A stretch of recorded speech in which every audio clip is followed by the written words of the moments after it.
they've helped me regain control of my life. That was Jane, who you just heard from there. She fell into trafficking at the age of 15. That went on for 30 years. With the help of a local nonprofit, she has been able to get out of that world and get the help she needs. And now she's making sure more people dealing with this know that they are not alone. Our Brenda Rodriguez joins us now to tell us more. Brenda. The Idaho Anti-Trafficking Coalition has helped Jane and many other people get their lives back. In the past 2 years, they've helped over 700 people.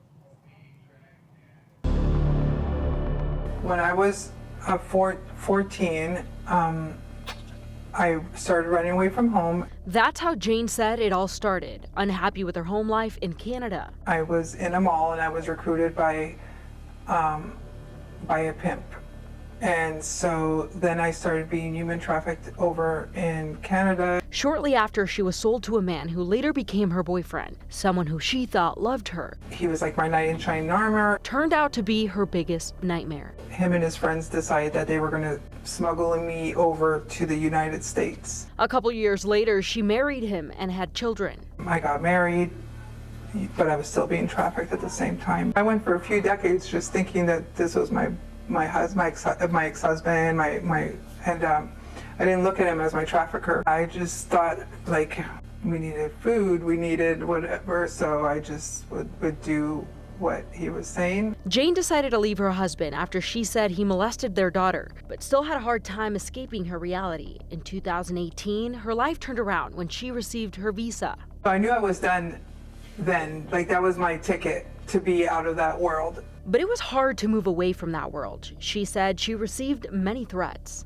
At that point, I was done with the world, but they weren't done with me.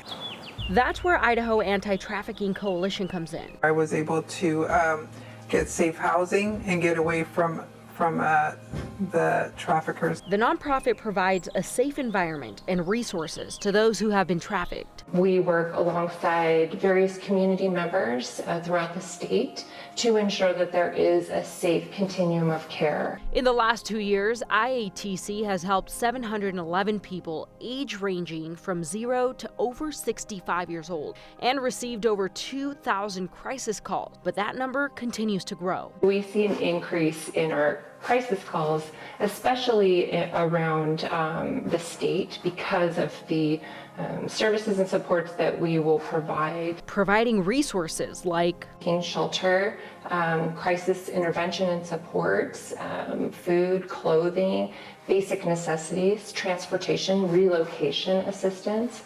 maybe safety assistance, safety planning. To continue to help survivors, IATC is participating in Idaho Gives, hoping to meet their goal of at least $2,000. We're working around the clock, and without these additional funds, then we are faced with, can we do this? Are we able to provide these services? As for Jane, her appreciation for the organization continues to grow and hopes more people dealing with this get the help they need. They help individuals. They've helped me regain my life back, and so that's priceless. The community's investment in this will speak volumes. It will show that this is an important topic and an issue, and that we value these individuals' lives. If you or someone you know is being forced to engage in commercial sex and cannot leave, call or text the IATC's crisis hotline listed at the bottom of your screen. That's 208-630-6601. It's just so hard to believe this is happening in our community, and it is in like every hotel. Right. And it's really a lot more common than you want to think. So it's so important to help out organizations just like that one. Really critical work. Brenda, Brenda, thank you.